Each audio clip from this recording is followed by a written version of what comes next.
कृष्ण हरे हरे, हरे राम राम राम हरे हरे। गुरु चरण कमल भज मन, गुरु चरण कमल भज मन, गुरु चरण कमल भज मन, गुरु चरण कमल भज मन, गुरु चरण कमल भज मन, गुरुदेव चरण कमल भज मन। गुरु कृपा बिनु नहीं कोई साधन बला, गुरु कृपा बिना नहीं कोई साधन बला, भज मन भज अनुक्षाम, भज मन भज अनुक्षाम, गुरु चरण कमल भज मन, गुरु चरण कमल भज मन, गुरु चरण कमल भज मन, गुरुदेव चरण कमल भज मन। मिलता नहीं ऐसा दुर्लभ जन्म, मिलता नहीं ऐसा दुर्लभ जन्म, भ्रमत हूँ 14 भुवन, भ्रमत हूँ 14 भुवन, किसी को मिलते हैं अहो भाग्य से, किसी को मिलते हैं अहो भाग्य से, हरि भक्तों के दर्शन, हरि भक्तों के दर्शन, गुरु चरण कमल भज मन, गुरुदेव चरण कमल भज मन, गुरु चरण कमल भज मन, गुरुदेव चरण कमल भज मन।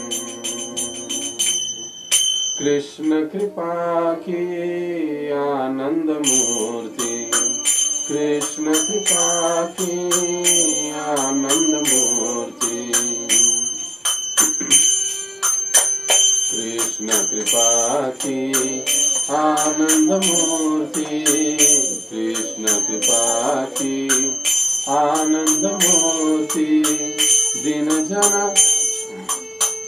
करुणा निधान, दिन जन करुणा निधान, दिन जन करुणा निधान, ज्ञान भक्ति प्रेम तीन प्रकाशिता, ज्ञान भक्ति प्रेम तीन प्रकाशिता, श्री गुरु पतित पावन, श्री गुरु पतित पावन, गुरु चरण कमल भज मन, गुरुदेव चरण कमल भज मन, गुरु चरण कमल भज मन, गुरुदेव चरण कमल भज मन। श्रुति स्मृति इतिहास सभी मिले, श्रुति स्मृति इतिहास सभी मिले, देखत स्पष्ट प्रमाण, देखत स्पष्ट प्रमाण, तन मन जीवन गुरु पद अर्पणा, तन मन जीवन गुरु पद अर्पणा, सदा श्री हरि नाम रटान, सदा श्री हरि नाम रटान,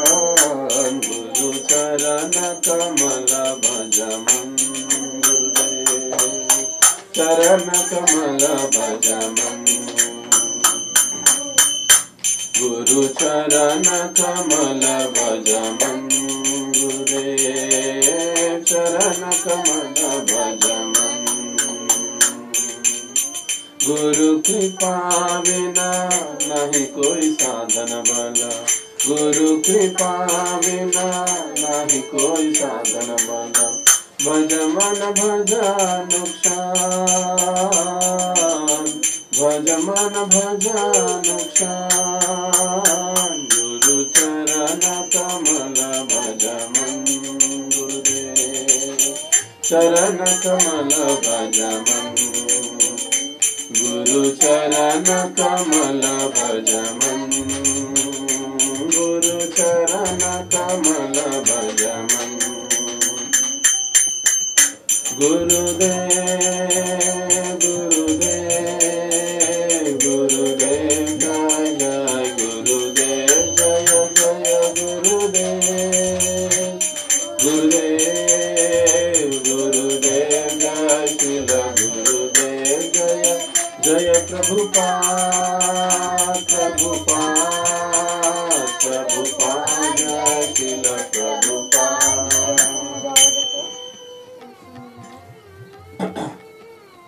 कलियुग पावन से हरिनाम संकीर्तन की जय। परम पूज्य गुरु महाराज जी के 45वें संन्यास दिन महोत्सव की जय। निताय गौर प्रेमानंदे हरि हरि बोल। ओम ज्ञानतिमिरन्धस्य ज्ञानाञ्जनशलाकया चक्षुरुन्मिलितं येन तस्मै श्री गुरवे नमः। श्री चैतन्य मनोभीष्टं स्थापितं येन भूतले स्वयं रूप कदामह्यं ददाति स्वपदान्तिकं वन्देऽहं श्रीगुरौ श्रीयुतापदकमलं श्रीगुरुं वैष्णवांश्च श्रीरूपं साग्रजातं रघुनाथान्वितं तं सजीवं साद्वैतं सावधूतं परिजनसहितं कृष्ण चैतन्यदेवं श्री राधा कृष्ण पादान् सहगना ललिता श्री विशाखान्वितांश नमः। ओम विष्णुपादाय कृष्ण पृष्ठाय भूतले श्रीमते भक्तिवेदांत स्वामिनिति नामिने नमस्ते सारस्वते देवे गौरवाणी प्रचारिणे निर्विशेष शून्यवादी पाश्चात्य देशतारिणे। जय श्री कृष्ण चैतन्य प्रभु नित्यानंद श्री अद्वैत गदाधर श्रीवासादि श्री गौर भक्तवृंद। हरे कृष्णा कृष्णा कृष्णा हरे हरे हरे राम राम राम हरे हरे। मुखं करोति वाचालं भंगं न करोति गिरिं यत्कृपातमहं वन्दे श्रीगुरो दीनतां। हरे कृष्णा। तो आज के इस सेमिनार सत्र में 10 नाम अपराध सेमिनार सत्र में आप सभी भक्तों का हार्दिक स्वागत है। जैसे कि पिछले 4 दिनों से हम लोग चर्चा कर रहे हैं हरिनाम के संबंध में और विशेष रूप से हरिनाम लेते हुए जो अपराध हमसे होते हैं उन अपराधों के संबंध में हम चर्चा कर रहे हैं। और हम ये समझ चुके हैं, सुन चुके हैं कि जो भगवान का नाम है वो बड़ा ही शक्तिशाली है। भगवान का जो नाम है बड़ा ही शक्तिशाली है और शास्त्रों में ऐसे अनगिनत श्लोक आते हैं जिससे हमको ये पता चलता है कि ये जो भगवान का नाम है ये बड़ा ही शक्तिशाली और बड़ा ही महत्वपूर्ण है। हरिनाम के श्लोक को या हरिनाम के महात्म्य को ये श्लोक हमें गिनाते हैं, बताते हैं। इसलिए हमें उत्तरोत्तर हरिनाम में रुचि और निष्ठा बढ़ाने का प्रयास करना चाहिए। साधन भक्ति का यह महत्वपूर्ण अंग है। केवल नाम रटना या जपना काफी नहीं है, बल्कि उसमें रुचि उत्पन्न करना और उसमें निष्ठा उत्पन्न करना ये भी अनिवार्य है। तो जो शास्त्र हमको समझाते हैं हरिनाम के महात्म्य के बारे में, तो उस हरिनाम के महात्म्य को पढ़कर हमको ये बातें निरंतर करते रहनी चाहिए। जैसे भागवतम कहता है कि यन्नाम विवश गृह जनस सद्य विमुच्येत, कि एन केन प्रकारेण हमको अपने मन को हरिनाम में लगाना चाहिए। हरिनाम जपने में, नाम लेने में अपने आप को नियुक्त कर देना चाहिए। पुनः भागवतम दूसरे स्थान पर कहता है कि यद्भी विवेत स्वयं भयम, भगवान का नाम ऐसा है कि साक्षात भय भी उससे डर जाता है, भयभीत रहता है। भगवान के नाम से यमराज भी भयभीत रहते हैं। इतना नाम का महात्म्य है। अजामिल आख्यान में हम इस बात को देखते हैं, समझते हैं।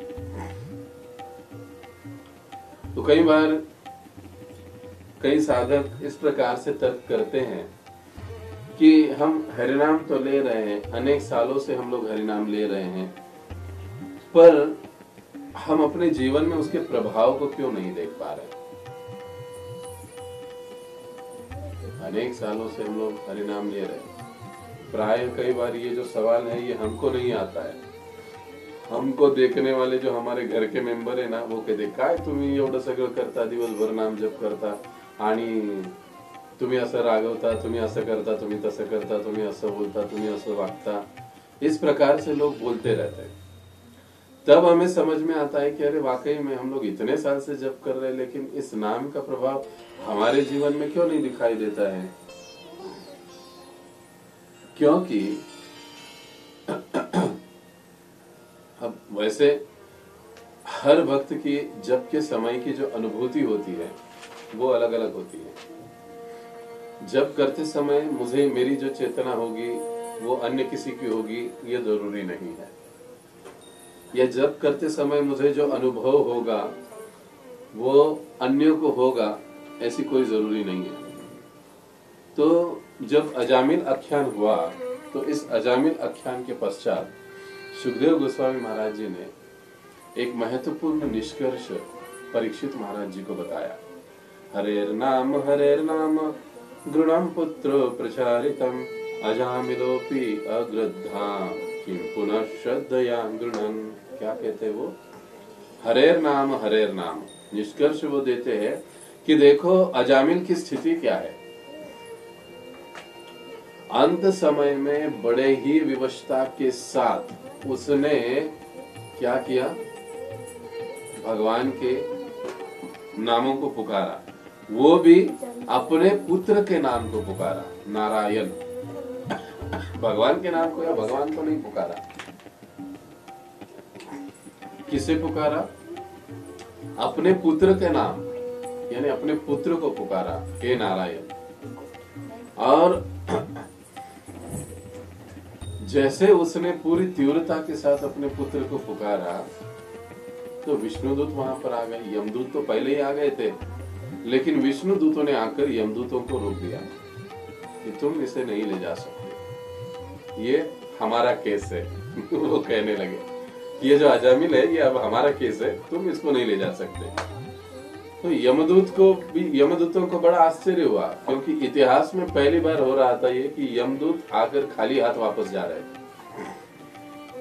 और हम देखते भागवत में यमदूतों का और विष्णुदूतों का बड़ा ही सुंदर और महत्वपूर्ण और बड़ा ही तत्वज्ञानात्मक उनका संवाद हमको सुनने को मिलता है। और उस संवाद में जगह जगह पर नाम के महात्म्य के बारे में वर्णन आता है कि कैसे भगवान का नाम जो है आत्यंतिक महान है। तो अजामिल जिसने पूरी तरह से भगवान के नाम को नहीं, अपने पुत्र का नाम पुकारा, नारायण, और वो नारायण तो भगवान का नाम है, तो अनजाने में इस प्रकार से नाम पुकारने पर भी उसे इतना सारा लाभ मिला। तो सोचिए, हम लोग सोच समझकर, जानबूझकर अगर हम लोग वास्तव में भगवान का नाम पुकारेंगे तो हमको कितना लाभ मिलेगा। ये नाम का विशेष महत्व है। अजामिल ने ठीक से नाम नहीं पुकारा, भगवान का नाम नहीं, अपने पुत्र के नाम को पुकारा, जो कि उसका पुत्र का नाम भगवान नारायण का नाम था, नारायण था। इसलिए विष्णुदूत वहां पर आ गए, उसे इतना सारा लाभ मिला। मृत्यु के समय तक अजामिल पाप कर्मों में व्यस्त था, वैश्याओं के साथ रहता था, शराब पीता था और न जाने डकैती करता था उधर भरण के लिए। उसके अपने 10 बच्चे थे, 10वें का नाम नारायण था। ऐसी उसकी स्थिति थी, फिर भी उसे इतना सारा लाभ मिला। अब हमारे बारे में सोचिए, हम लोग तो अजामिल के कितने पहले भक्ति में आ गए। मृत्यु के समय नहीं, कितने पहले हम लोग भक्ति में आ गए, कितने पहले से हम लोग हरिनाम को ले रहे हैं।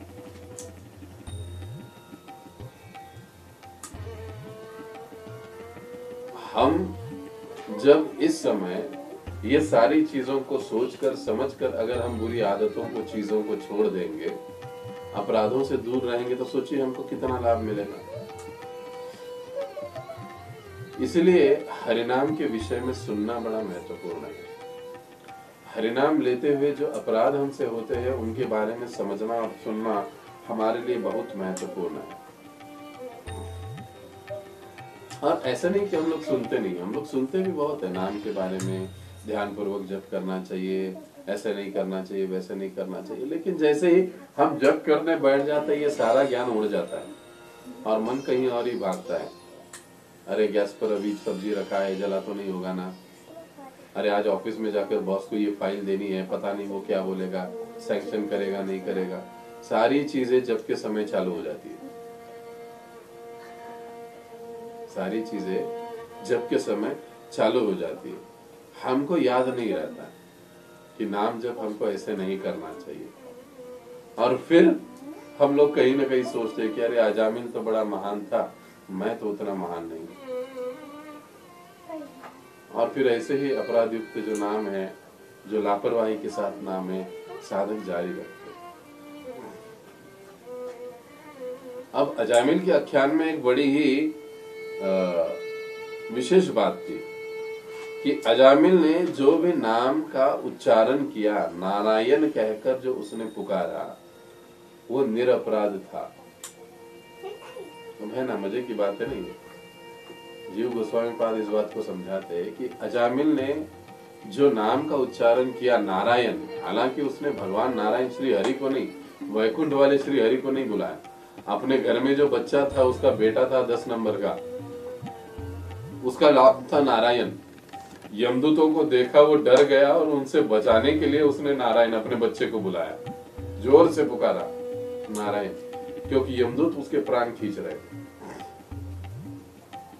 जो नाम उसने पुकारा वो निरपराध था। अब ये सुनकर हमको कभी कभी शौक लग जाएगा। मुझे भी थोड़ा आश्चर्य हुआ कि अरे अजामिल जैसा व्यक्ति भगवान का नाम पुकारता है, वो नाम निरपराध हुआ, और मैं इतने सालों से नाम जप करता हूँ फिर भी मेरा नाम अपराध युक्त है। ऐसे कैसे? है ना, ये सिंपल सवाल मन में आता है, कैसे कैसे हो सकता है कि इतना पापी, इतना दुराचारी मृत्यु के समय तक ये पाप में डूबा हुआ है, और ये जब भगवान का नाम पुकारता है तो कह रहे, आचार्यगण कहते हैं कि ये निरपराध नाम पुकारा, इसके लिए विष्णुदूत वहां पर आ गए। अब हम इतने साल से भगवान का नाम पुकार रहे, फिर हमारे सामने क्यों नहीं कुछ आ रहा है? न विष्णुदूत आ रहे हैं, न भगवान का नाम, भगवान नारायण आ रहे, नहीं कुछ नहीं, कोई भी नहीं। क्यों? कारण क्या है? तो कारण ये है कि हम लोग जो नाम जब ले रहे हैं, वही कारण है कि हम अपराध युक्त नाम ले रहे हैं। अजामिल का नाम क्यों अपराध मुक्त था? क्योंकि अजामिल नाम के महात्म्य को जानता नहीं था, पहली बात। दूसरी बात, अजामिल को पूर्णतया ये विश्वास था कि मेरा जो बच्चा है वो मुझे इनसे बचाएगा। अब छोटा सा बच्चा जिसके प्रति ज्यादा आसक्ति होती है ना, व्यक्ति कठिन समय में उसी का नाम पुकारता है। इसीलिए हम देखते हैं हम लोग इतने बड़े हो जाए, 2-2 बच्चों के बाप भी हो जाए, माँ भी हो जाए, बन जाए, फिर भी जब हमको अगर जोर से ठोकर लगती है तो सबसे पहले नाम किसका आता है? माँ का नाम आता है। पति का नहीं आता है, पत्नी का नहीं आता है, किसी का नहीं आता है, माँ का नाम आता है। क्यों?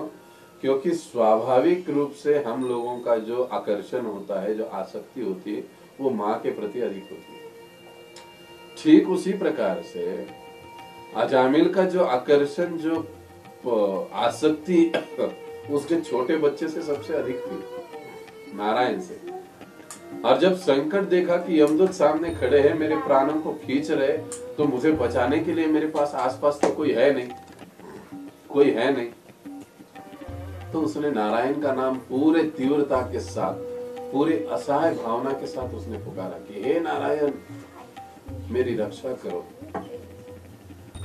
अब वो छोटा बच्चा क्या रक्षा करेगा लेकिन क्योंकि निरपराध न भाव से ये नाम पुकारा गया, असहाय भाव से ये नाम पुकारा गया, वहां पर विष्णु दूत प्रकट हुए। तो सोचिए, अजामिल को ये पता नहीं था, नाम का महात्म्य पता नहीं था, और नाम के बारे में, वो अपराधों के बारे में विशेष जानता नहीं था, इसलिए उसका जो नाम है वो कहा जाता है अपराध मुक्त नाम है, निरपराध नाम। अब हमारे लिए काफी देर हो चुकी है, हम लोग इस्कॉन में आने से लेकर तो आज तक नाम अपराधों के बारे में सुनते रहते हैं, भले ही समझे ना समझे लेकिन सुनते। इतना तो समझ में आता है, भक्तों की निंदा नहीं करनी चाहिए, गुरु की अवज्ञा नहीं करनी चाहिए, उसके गहन अर्थों को छोड़ दीजिए। बेसिक जो भी चीजें हैं उतनी तो हमको मोटा मोटी समझ में आ जाता है कि शास्त्रों का खंडन नहीं करना चाहिए, नाम जप को काल्पनिक नहीं समझना चाहिए, इतना तो मोटा मोटी समझ में आ जाता है। लेकिन ये समझ में आने के बाद भी जब हम लोग अपराध करते हैं तो फिर इसीलिए हमारा जो नाम जप है वो अपराध युक्त माना जाता है, क्योंकि हम जानते हैं फिर भी करते हैं। और यही कारण है कि हमें नाम जप का प्रभाव अपने जीवन में पूरा नहीं मिल पाता है।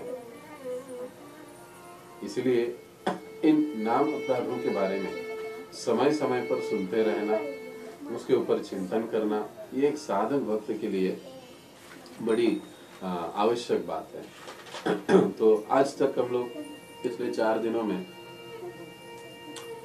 4 हम लोग नाम अपराधों के बारे में चर्चा की। सबसे पहला, भगवान नाम का प्रचार करने वाले महाभागवतों की निंदा करना।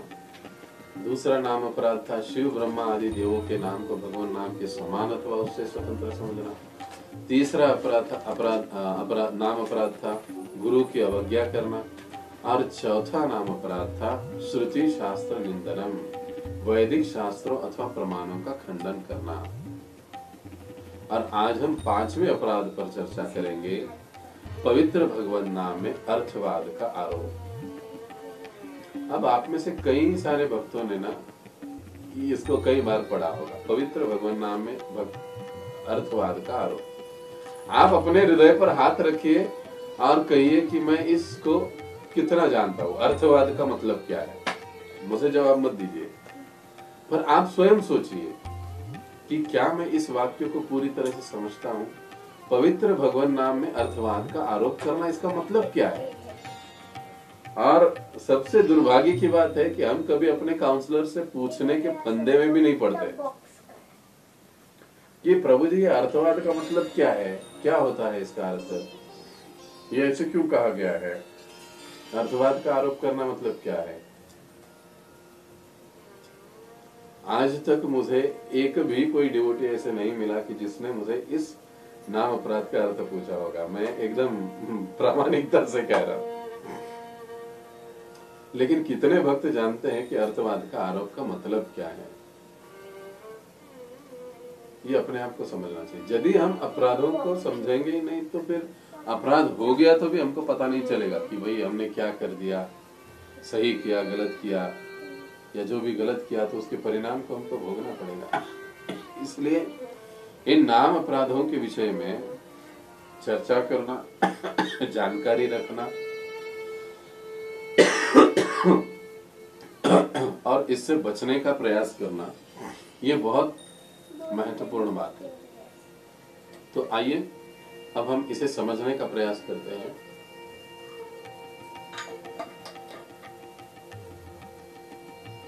पांचवा नाम अपराध, पवित्र भगवान नाम में अर्थवाद का आरोप। वैसे ये मैंने सोचा था कि 5 दिन में ये सेमिनार कंप्लीट करें। हर रोज अगर 2-2 अपराध, नाम अपराध अगर हम लोग लेंगे तो आसानी से 10 नाम अपराध कंप्लीट हो पाएंगे, लेकिन सब हो नहीं पाया वो। और आज हम 5वां दिन है, लेकिन फिर भी हम लोग 5वें नाम अपराध पे ही चर्चा कर रहे हैं। तो देखते यथासंभव अगर हम इस विषय को बढ़ा सके तो और आगे बढ़ाएंगे हम लोग। 6वां 7वां भी लेंगे। आज क्योंकि प्रभु जी उपलब्ध नहीं थे, मैंने कॉल काफी समय से उनको कर रहा था लेकिन फोन नहीं उठा रहे थे। इसके लिए आज का हमारा जो सत्संग है वो जूम पर नहीं हुआ, वो गूगल मीट पर हो रहा है। और इसका कारण एक ये है कि जूम पर हम लोग यदि मीटिंग करते हैं, फ्री मीटिंग, तो वो केवल 40 मिनट का होता है, 35 या 40 मिनट मिलता है और फिर मीटिंग फिर अपने आप डिस्कनेक्ट हो जाता है। लेकिन गूगल मीट का फायदा ये है कि हम लोग 1, 2, 3 घंटा आराम से मीटिंग चला सकते हैं फ्री ऑफ कॉस्ट।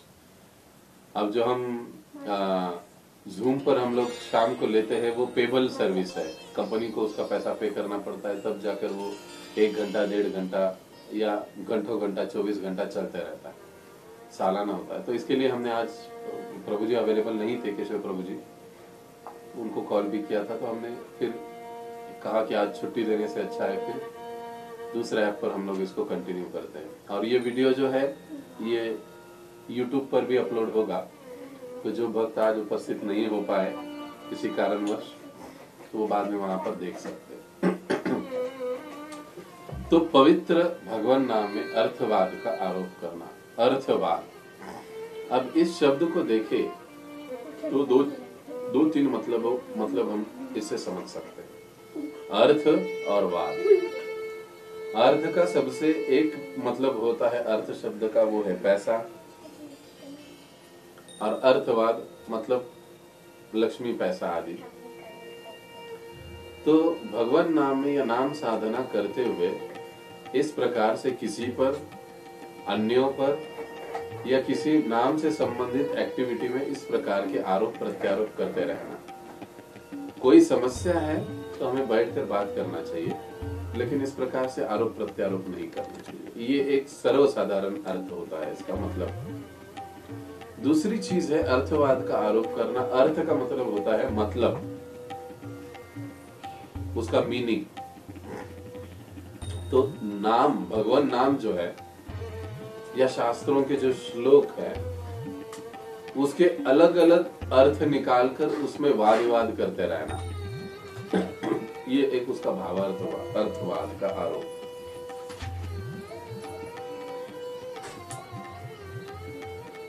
अब तीसरा एक अर्थ है कि अर्थवाद का मतलब है कि एक प्रकार से पवित्र भगवान नाम को काल्पनिक समझना, नाम यह काल्पनिक है ऐसे समझना, उसका अस्तित्व शाश्वत नहीं है, इस प्रकार से कुछ बातें मिसअंडरस्टैंडिंग रखना।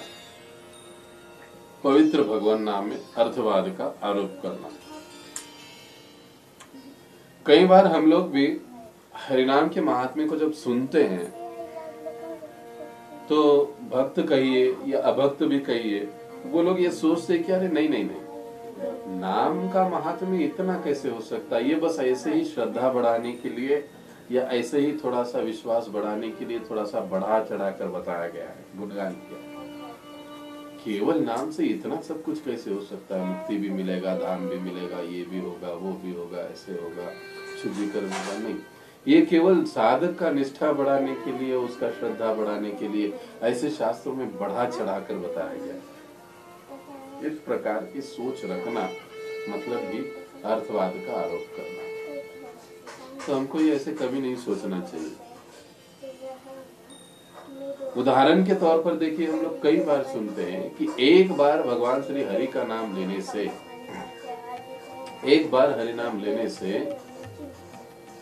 हजारों करोड़ों जन्मों के पाप नष्ट हो जाते हैं। कई बार हम लोगों ने इस वाक्य को सुना है, प्रभुपाद जी कहते हैं, आचार्यगण कहते हैं, हमारे गुरुवर कहते हैं, और अब हम लोग सोचते हैं कि अरे हम इतने सालों से जप रहे लेकिन अभी भी अपने आप में पाप और ये सारी बातें चल ही रही है। अभी भी ऐसे नहीं लगता है कि हम लोग पाप से मुक्त हुए। अब देखिए, तो इसके बारे में हम लोग कई बार इस प्रकार से सोचते हैं कि ऐसे नहीं हो सकता। क्यों नहीं हो सकता? क्योंकि केवल भगवान का नाम लेते रहने से इतना सब कुछ कैसे होगा। हाँ, लेकिन सभी ले रहे हैं, अब मेरे बाजू वाला ले रहा है, सामने वाला ले रहा है, वो प्रभु जी ले रहे, वो माता जी ले रहे, गुरु ने बताया है, काउंसलर भी बताते हैं, तो फिर हमको भगवान का नाम जपना चाहिए। और ऐसे वो कह रहे तो हो सकता है, लेकिन ऐसे लगता तो नहीं है। ये जो ऐसा कैजुअल मेंटेलिटी होता है ना, यानी नाम में पूर्ण श्रद्धा या विश्वास न होना, जिसके कारण नाम का प्रभाव हम लोग हमारे जीवन में नहीं देख पाते हैं। नहीं तो नाम का इतना प्रभाव है, आप देखिए ना, श्रीधर कोलाबेचा को देखिए, चैतन्य चरितामृत में कितने उदाहरण आते हैं कि केवल नाम के प्रभाव से भक्त लोग अपने सारे जीवन को चलाते हैं। ये नाम का महात्म्य है। लेकिन हम लोग शुद्ध नाम नहीं लेते हैं, इसीलिए हमको ऐसे लगता है। जब हम शुद्ध नाम लेना आरंभ करेंगे तब हमको पता चलेगा कि शुद्ध नाम का शक्ति क्या है और कितनी शक्ति इसमें भरी पड़ी है। चैतन्य महाप्रभु ने अपने शिक्षाष्टकम में कहते हैं ना, नाम नाम कारी निज बहुधा सर्वशक्ति, कि आपने आपके निज नाम में समस्त प्रकार की शक्तियां निहित कर दी है। लेकिन मैं इतना दुर्दैवी हूं कि आपके भगवान नाम के प्रति मेरी कोई रुचि नहीं है, कोई प्रेम नहीं है। इस प्रकार से कहा गया है। तो जो शुद्ध नाम होता है भगवान का, वो मुख से नहीं निकलता है। ये भी एक मजे की बात है। भगवान का जो शुद्ध नाम है वो मुख से नहीं निकलता है, बल्कि वो हृदय से निकलता है। हम लोग प्राय जो नाम जप करते हैं वो मुख से चलता है, दिमाग कहीं और होता है, मन कहीं और होता है, और जीवा सिर्फ खिलते रहती है। इसलिए इसको कहा जाता है मुख से हरि नाम। लेकिन जो शुद्ध नाम है वो हृदय से आता है, उसमें पूरा भाव, पूरी शुद्धता विद्यमान होती है। इसलिए जो साधक शुद्ध नाम लेना चाहता है, शुद्ध भक्ति करना चाहता है, तो उसे हरिनाम में श्रद्धा और विश्वास पूरा रखना चाहिए। देखो, एक चीज हम लोग समझ सकते हैं कि इस संसार की वस्तुओं में भी कई बार अद्भुत शक्तियां देखी जाती हैं। इस संसार की चीजों में भी कई बार अद्भुत शक्तियां या कुछ अचिंत्य शक्तियां देखी जाती हैं। जैसे है गौ माता का, हम लोग गोमूत्र, उसमें कितनी सारी शक्तियां, कितनी सारी बीमारियां उससे दूर हो जाते हैं गोमूत्र से। है, देखा जाए तो भौतिक वस्तु है गोमय, लेकिन उसमें एक चमत्कारिक शक्ति है, अनेक प्रकार के वायरसों को मारने की, अनेक प्रकार से के बीमारियों से लड़ने की। उसी प्रकार से लोग अपने हाथों में, उंगलियों में अलग अलग प्रकार के रत्न धारण करते हैं। कोई नीलम पहनता है, कोई पुखराज पहनता है, कोई क्या पहनता है, कोई क्या पहनता है। इन रत्नों में भी एक अलग शक्तियां होती है जो व्यक्ति के जीवन में काम करती है, उसे सकारात्मकता की ओर ले जाती है। तो आप सोचिए कि इन भौतिक वस्तुओं में भी अगर ऐसी शक्ति पाई जाती है, तो जो भगवत नाम भौतिक नहीं आध्यात्मिक है, उसमें कितनी शक्तियां होगी। इसलिए कहा जाता है कि जो साधक हरिनाम लेता है उसको ये खड़ा बिड़ा पहनने की, ये रत्न पहनने की जरूरत नहीं है। उसके जीवन का सारा कार्य नाम के आधार से ही पार हो जाता है। ये विश्वास होना बहुत महत्वपूर्ण बात है। जब ये विश्वास हिल जाता है तो फिर हम इधर उधर भागने लग जाते हैं। भक्ति में 10-20 साल होने के बाद भी ऐसे हम लोग इधर उधर भागने लगते हैं। क्यों? क्योंकि नाम पर, भगवान पर का विश्वास थोड़ा सा हिल जाता है। मराठीत आपण म्हणतो त्याला डळमळीत होतो विश्वास, आणि मग आपण इकडे तरी कुठेतरी खडा घातला पाहिजे बा, कुठेतरी कुलदेवताला गेलं पाहिजे, कुठेतरी असं केलं पाहिजे, कुठेतरी तसं केलं पाहिजे, ये हम लोग सोचते हैं और वैसा अप्लाई करते हैं। इसका मतलब क्या है कि जो साधन हमारे हाथ में है नाम जप का, उस साधन पर हमारा पूर्णतया विश्वास नहीं है। यदि उस साधन पर हम लोग पूर्णतया विश्वास रखते हैं तो फिर हमें अन्य किसी चीज की आवश्यकता नहीं है। ये बस विश्वास और श्रद्धा की बात है।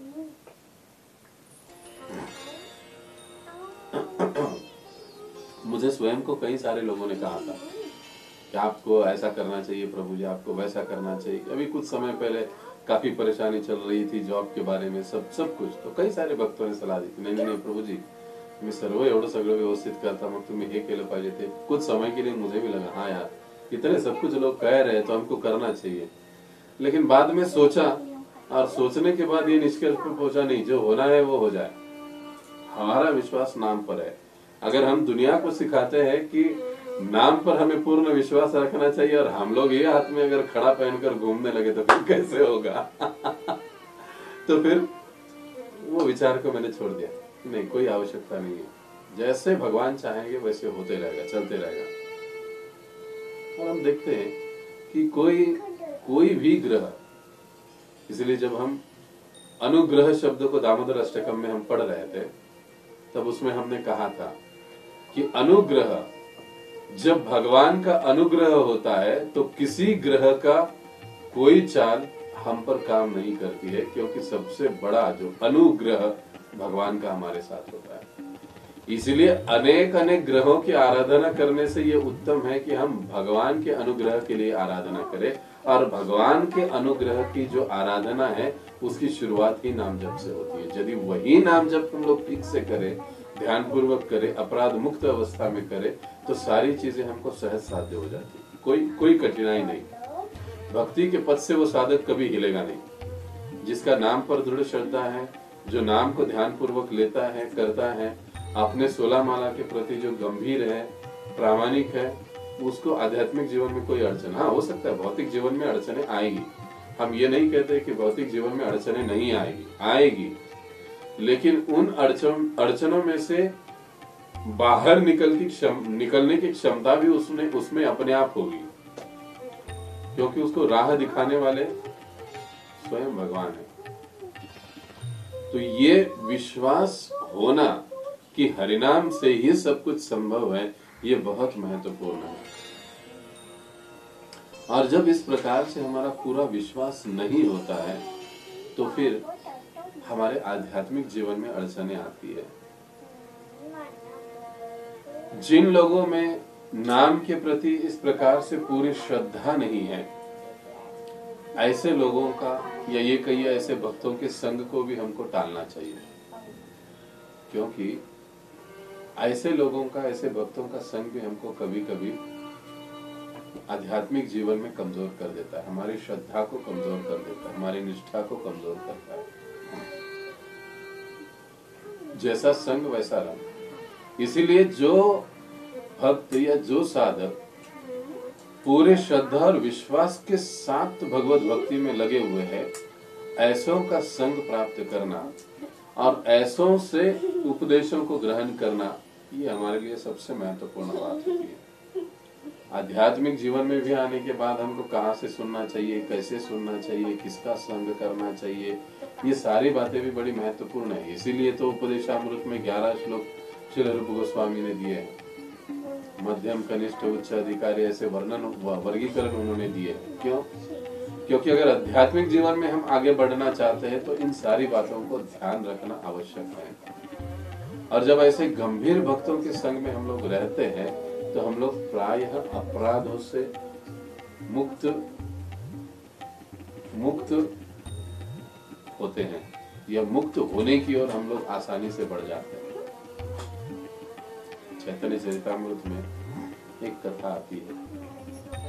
ये उस समय की बात है जब श्री चैतन्य महाप्रभु गया गए, और गया में श्री चैतन्य महाप्रभु का दीक्षा हुआ। और हम सभी जानते हैं जैसे ही श्री चैतन्य महाप्रभु का दीक्षा हुआ, ईश्वरपुरी जी से उनका मंत्र दीक्षा हुआ, उनको मंत्र मिला, और श्री चैतन्य महाप्रभु का पूरा व्यवहार ही बदल गया। पूर्णतया चैतन्य महाप्रभु बदल गए और एकदम से वो भगवत भक्ति या भगवत भक्त के एक रूप को प्रकट करना उन्होंने आरंभ किया। जब वो पुनः नवद्वीप में आए और अपना अध्ययन उन्होंने पुनः आरंभ किया, तो जो निमाई पंडित व्याकरण पर चर्चा करते हुए अलग अलग उदाहरण दे रहे थे, अब वही निमाई पंडित जब श्री चैतन्य महाप्रभु बनकर उस विषय को पुनः सिखा रहे हैं, तो हर शब्द को वो कृष्ण से संबंधित जोड़ रहे हैं, व्याकरण को कृष्णमय बना रहे हैं, भगवान के नाम की महत्ता को भी वो बता रहे व्याकरण के माध्यम से। ऐसे ही एक दिन कि चैतन्य महाप्रभु कक्षा जारी थी, व्याकरण का क्लास पढ़ा रहे थे, सारे बच्चे पढ़ रहे थे, उनके सहपाठी, और चैतन्य महाप्रभु सिखा रहे थे। और सिखाते सिखाते वो भगवान के नाम यानी हरिनाम के ऊपर वो बात करने लगे, नाम महिमा को बताने लगे। तो एक बार जब वे नाम की महिमा गा रहे थे, तो एक विद्यार्थी बीच में उठकर खड़ा हो गया और कहने लगा कि आप जो ये बता रहे हो हे निमाई पंडित, ये सच नहीं हो सकता, ये बात झूठ है। केवल नाम लेने से या नाम के प्रभाव से जितना सब कुछ आप बता रहे हो, हृदय का शुद्धिकरण होगा, भगवत प्रेम मिल जाएगा, ऐसे होगा वैसे होगा, ये मुझे नहीं लगता कि ये सच होगा, ये सच नहीं है। ये बढ़ा चढ़ाकर बताई गई बात है। एक नाम में, साधारण नाम में इतनी शक्ति कैसे हो सकती है? ये केवल जनसाधारण लोगों को श्रद्धावान बनाने के लिए शास्त्रों में ऐसी बातें बताई गई।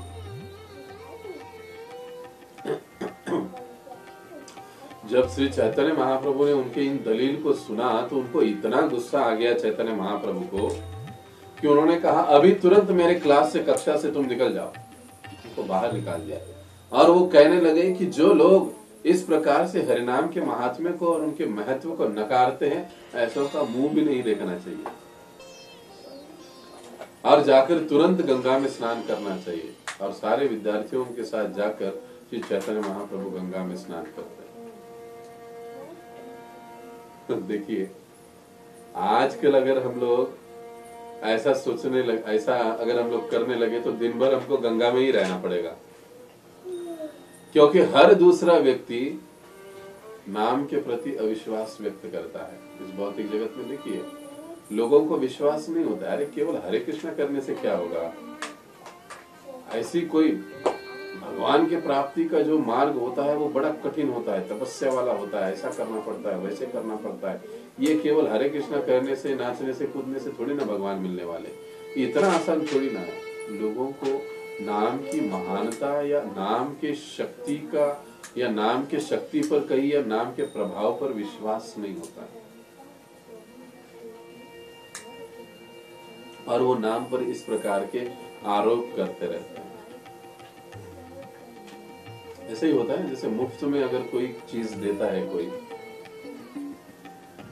तो लोग उसकी कीमत नहीं करते, लोग बड़े ही केयरलेसली उसे यूज करते हैं। कि हमने देखा है कई समय पहले, आज भी हम लोग कई बार भागवत कथा में कहिए या बड़े कार्यक्रमों में कहिए, हम लोग लोगों को मुफ्त में जपमाला देते हैं। माला मिल रही है करके सभी लोग माला ले लेते हैं, मुफ्त में तो मिल रही है ना, दौड़े दौड़े आते हैं, माला लेते हैं। लेकिन ऐसे अनुभव रहा है कि बहुत ही विरले लोग गंभीरता से उसके ऊपर जप आरंभ करते हैं, अन्यथा ऐसे ही माला लेते, कहीं पर रख देते हैं या उसके ऊपर दूसरा ही कुछ करने लग जाते हैं, या कोई लोग गले में पहन के घूमते रहते हैं। जो चीज मुफ्त में और सहज से मिल जाती है उसका महत्व नहीं पता चलता है। उसके लिए थोड़ा सा जब संघर्ष करना पड़ता है, कुछ देना पड़ता है, तो फिर व्यक्ति को समझ में आता है कि अरे नहीं, इसको ठीक से रखना चाहिए, मैंने इसके लिए कुछ दिया है, पे किया है। वही माला जब हम लोग मैचलेस गिफ्ट स्टॉल से खरीदते हैं, तो फिर लोग एकदम अच्छे से उसके ऊपर संभालते हैं, उसको अच्छे से जप करते हैं उसके ऊपर। कई बार ऐसे होता है कि हरिनाम, यह कलयुग की ये जो साधना है, इतनी सरल साधना है, इसके कारण कई बार हम लोगों का विश्वास नहीं होता है। लेकिन हमको ये समझना चाहिए, जैसे चैतन्य महाप्रभु कहते हैं कि कलयुग के लिए भगवान ने अपने नामों में पूरी शक्ति निहित कर दी है, पूरी की पूरी। और जब हम इन नामों को पूरे श्रद्धा और विश्वास के साथ ग्रहण करेंगे, लेंगे, तो फिर हम भी भगवत प्रेम प्राप्त करने का योग्यता धारण कर पाएंगे, हमको भी भगवान का प्रेम प्राप्त हो जाएगा। ऐसी चैतन्य भागवत में और एक कथा आती है, हरिदास ठाकुर जी और हिरण्य मुजुमदार। अब ये जो हिरण्य मुजुमदार है, ये रघुनाथ दास गोस्वामी जी के पिता हैं, और इनके घर में हर रोज सत्संग होता था। वो होस्ट थे, अपने घर में सत्संग आयोजित करते, आसपास में सभी को बुलाते, गांव के कई सारे लोग आते हैं, सत्संग अटेंड करते, और सत्संग में कई सारे वैष्णवों को वो इनवाइट करते, और इस प्रकार से कथा सत्संग चलता। तो एक दिन यहाँ पर इनके घर सत्संग में हरिदास ठाकुर जी आए, और सभी भक्तों ने बड़े आनंद के साथ हरिदास ठाकुर जी का स्वागत किया, क्योंकि सभी जानते थे कि हरिदास ठाकुर ये उच्च कोटि के भक्त हैं, ये तो नामाचार्य है, भगवान के शुद्ध भक्त है। तो सभी भक्त बड़े प्रसन्न हुए कि आज हमें इतने बढ़िया वक्ता से सुनने को मिलेगा, हम कितने भाग्यशाली हैं। बहुत जोरदार स्वागत हुआ, और हरिदास ठाकुर जी ने अपना प्रवचन आरंभ किया। श्रीमद् भागवत के 11वें स्कंद का उन्होंने श्लोक लिया, और उस श्लोक पर वो बोलने लगे कि जिसके मन में नाम के प्रति आसक्ति है, जो नाम के प्रति दृढ़ संकल्प है, उस व्यक्ति का हृदय कोमल बन जाता है, पिघल जाता है। जब शुद्ध नाम वो लेता है तो वो नाचने लगता है, वो गाने लगता है। जो व्यक्ति वास्तव में भगवान के नाम के महात्म्य को जानता है, उसे कृष्ण प्रेम मिल जाता है। जो व्यक्ति वास्तव में भगवान श्री कृष्ण के नाम को गंभीरता के साथ, प्रेम के साथ लेता है, विश्वास के साथ लेता है, उसकी साधना करता है, उसे कृष्ण प्रेम प्राप्त हो जाता है। मुक्ति तो बड़ी तुच्छ चीज है, नाम का आश्रय लेने मात्र से ही व्यक्ति मुक्त हो जाता है, ऐसा विधान हरिदास ठाकुर जी ने किया। अब इसी सत्संग में एक व्यक्ति थे जिनका नाम था गोपाल चक्रवर्ती। ये जो गोपाल चक्रवर्ती थे, ये हिरण्य मुजुमदार के यहाँ पर सेवक नौकरी किया करते थे। उनका नौकरी क्या था? गांव से कर जमा करना, टैक्स जमा करना, हिरण्य मुजुमदार के पास जमा करना, फिर हिरण्य मुजुमदार नवाब शाह को दिया करते थे। उस समय का जो बंगाल प्रांत का मुस्लिम राजा था, उसके पास जमा किया करते थे। ये उनका प्रक्रिया था। उसके अंतर्गत ये जो गोपाल चक्रवर्ती है, हिरण्य मुजुमदार के यहाँ पर सेवा किया करते थे। तो यानी देखिए, हिरण्य मुजुमदार कितना बढ़िया प्रचार करते थे। अपने नौकर, अपने सेवकों को भी वो सत्संग में इनवाइट करते थे और उनको बिठाते थे। हाँ, भले कि उनकी प्रवृत्ति, प्रकृति अलग हो सकती है, लेकिन उनको इनवाइट करते थे। अब ये जो गोपाल चक्रवर्ती थे, ये थोड़े घमंडी किस्म का इंसान थे, क्योंकि बड़े अमीर थे। तो जब व्यक्ति अमीर होता है, पैसा अधिक होता है, तो थोड़ा सा घमंड होता ही है स्वाभाविक रूप से। तो वैसे ये थोड़े से बड़े ही घमंडी किस्म के थे। दिखने के लिए काफी सुंदर थे, तो थोड़ा अभिमान, सौंदर्य का अभिमान भी था। तो उन्होंने हरिदास ठाकुर जी की सारी बातों सुनी, और जैसे ही हरिदास ठाकुर जी ने ये कहा कि मुक्ति तो एकदम तुच्छ है, नाम का आश्रय लेने मात्र से ही व्यक्ति मुक्त हो जाता है, तब ये तुरंत उठकर खड़े हो गए कि अरे, ये श्रोता इस प्रकार की कुछ भी अनाप शनाप, वक्ता अनाप शनाप कुछ बातें बोल रहा है, और आप सभी लोग सुन रहे हो। क्या केवल नाम लेने से कोई व्यक्ति मुक्त हो सकता है क्या? किसी को मुक्ति मिल सकती है क्या? इतने लोग हजारों साल से तपस्या करते हैं, इसके बाद भी वो मुक्त नहीं हो पाते, उनको मुक्ति नहीं मिलती, और केवल नाम जप से मुक्ति मिलेगी, ऐसे कैसे हो सकता है? ये कुछ भी बकवास कर रहे हैं। इस प्रकार से बोलने लगे। तब पीछे से बलराम आचार्य जी ने उनको धक्का दिया, समझाने लगे, कह रहे ये क्या बात कर रहे हो तुम, ये कैसे बोल रहे हो तुम, ऐसे आपको नहीं बात करना चाहिए। तो कहने लगे, अरे आप छोड़ो, आप सभी लोग भावुक हो, आप बड़े ही श्रद्धालु हो, आप में ज्ञान नाम का कोई चीज नहीं, इसके लिए आप ऐसी बातें सुन रहे हो और आपको ये बातें अच्छी लगती है। लेकिन मैं जानता हूं कि केवल नाम से मुक्ति नहीं मिल सकती, क्योंकि मुक्ति के लिए कितना कठोर प्रयास करना पड़ता है, तप करना पड़ता है, तपस्या करनी पड़ती है। हजारों साल तपस्या करने के बाद भी मुक्ति नहीं मिलती, और ये महात्मा कहते हैं कि नाम के प्रभाव मात्र से, आभास मात्र से मुक्ति मिल जाती है।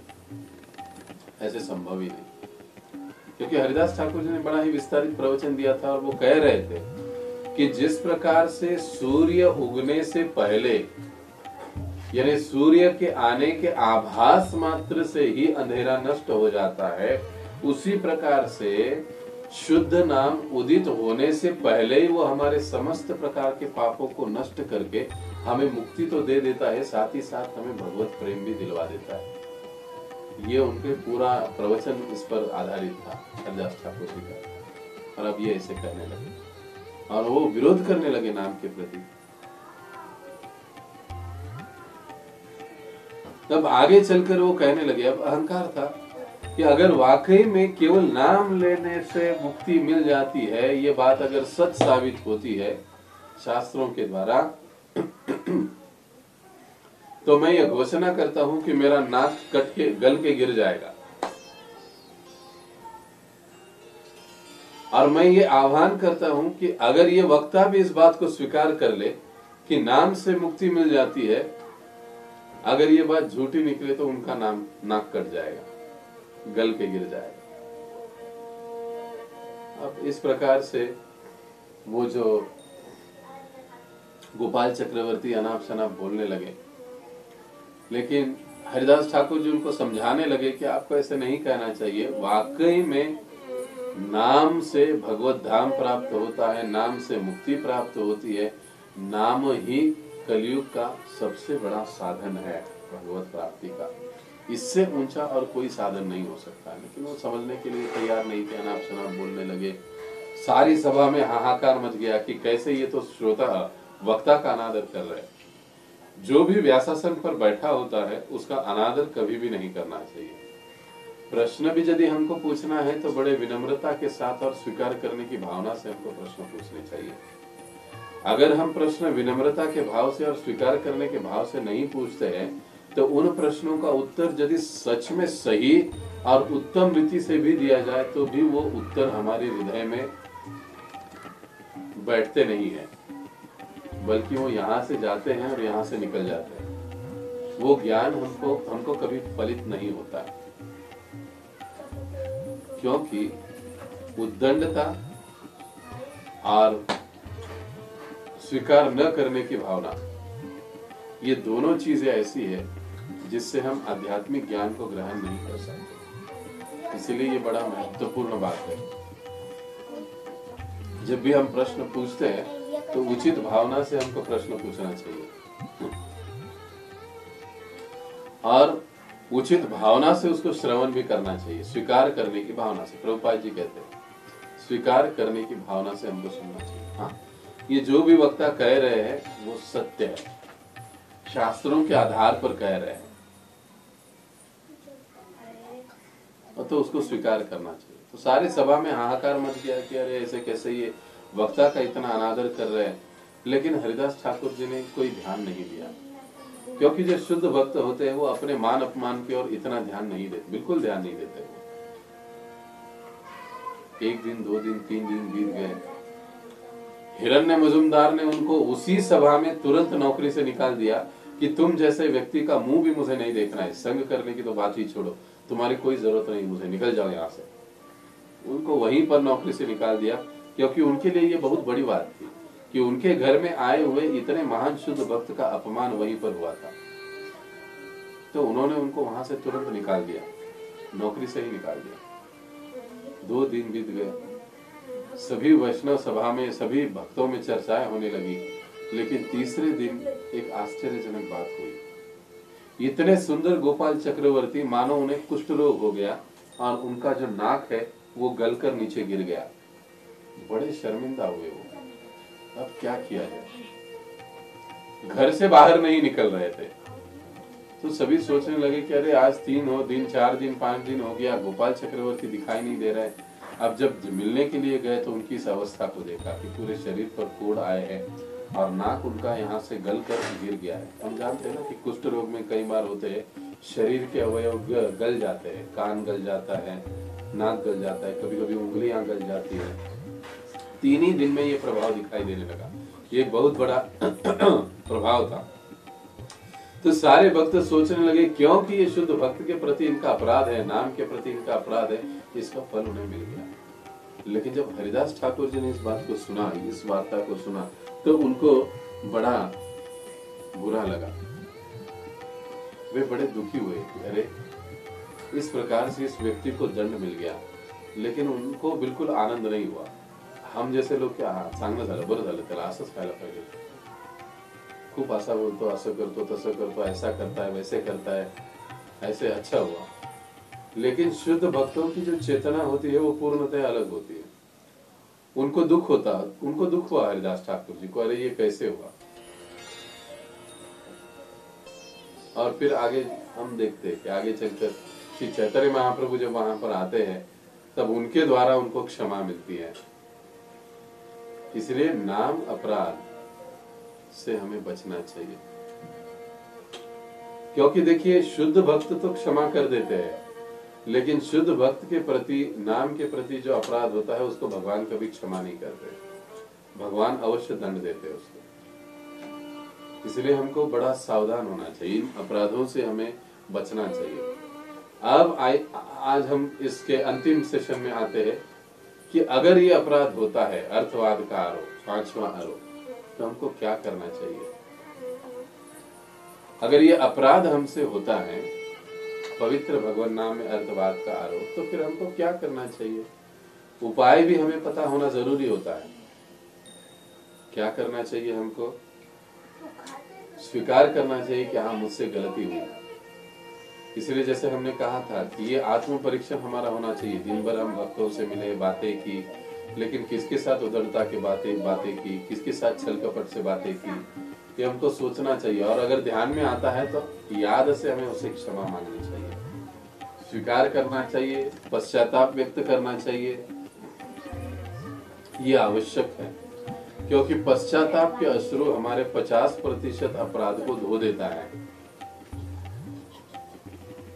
और यहाँ पर विशेष इस अपराध के बारे में हमको एक कार्य करना होता है। अगर ऐसा अपराध होता है हमसे, नाम के प्रति, किसी शुद्ध भक्त के प्रति, किसी वक्ता के प्रति हमने किया है, तो फिर हमें किसी वरिष्ठ वैष्णव के पास, भक्तों के पास जाना चाहिए, या जिसके प्रति अपराध हुआ है उसी के पास जाना चाहिए। जाकर उसे साष्टांग दंडवत करना चाहिए, पहली बात।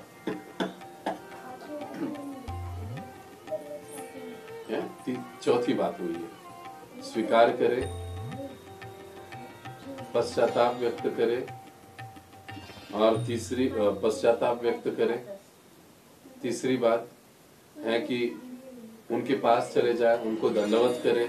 चौथी बात उन्हीं से कहे कि प्रभु जी, हे प्रभु, कृपा करके आप मुझे नाम का जो तत्व है, नाम की जो महानता है, नाम का जो महात्म्य है, हरिनाम का जो प्रभाव है, उसके बारे में आप मुझे बताइए, समझाइए। और उनके पास बैठकर उस नाम के महात्म्य को सुनने का प्रयास करना चाहिए।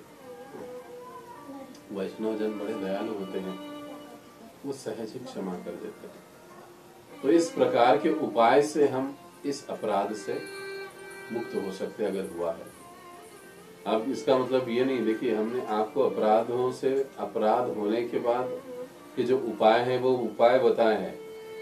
तो हमको कभी ये नहीं सोचना चाहिए कि चलो उपाय तो हमको पता है, पहले अपराध कर लेंगे और फिर उपाय कर लेंगे तो हो जाएगी बात। नहीं, इसे कहा जाता है नामनो बलादहि यस्य पाप बुद्धि, कि नाम के बल पर पाप करना। आगे आएगा। तो ये भावना गलत है। जाने अनजाने में जो भी आज तक हमसे अपराध हुए हैं, हम इन उपायों को अपना के इससे मुक्त हो सकते हैं और हमारी आध्यात्मिक प्रगति हम आगे तीव्रता से कर सकते हैं। तो यहाँ पर ये जो 5वां नाम अपराध है, पवित्र भगवत नामी अर्थवाद का आरोप यहाँ पर समाप्त होता है और कल हम छठे नाम अपराध पर चर्चा करेंगे। आपसे मैं अनुरोध करता हूँ कि यदि कल अगर हुआ संभवतः जूम पर होगा, लेकिन अगर किसी दिन संभव नहीं हुआ तो हम लोग इसको गूगल मीट ऐप पर करेंगे। तो अगर आपके पास ये गूगल मीट ऐप नहीं है तो आप डाउनलोड कर सकते हो, तो हम ऐसे 1-1.25 घंटा आराम से इसको चला सकते हैं, बीच में डिस्कनेक्ट नहीं होता। तो जैसे हमने कहा कि आपके जो भी प्रश्न है लिखते जाइए, और अंतिम एक सत्र ऐसे होगा कि केवल प्रश्न और उत्तर चलते रहेंगे और हम सारी शंकाओं का समाधान करने का पूरा प्रयास करेंगे। यहाँ पर हम रुकते हैं। बहुत बहुत धन्यवाद। हरे कृष्ण। जगत गुरु श्रील प्रभुपाद की जय। अनंत कोटि वैष्णव वृंद की जय। निताय गौर प्रेमानंदे हरि।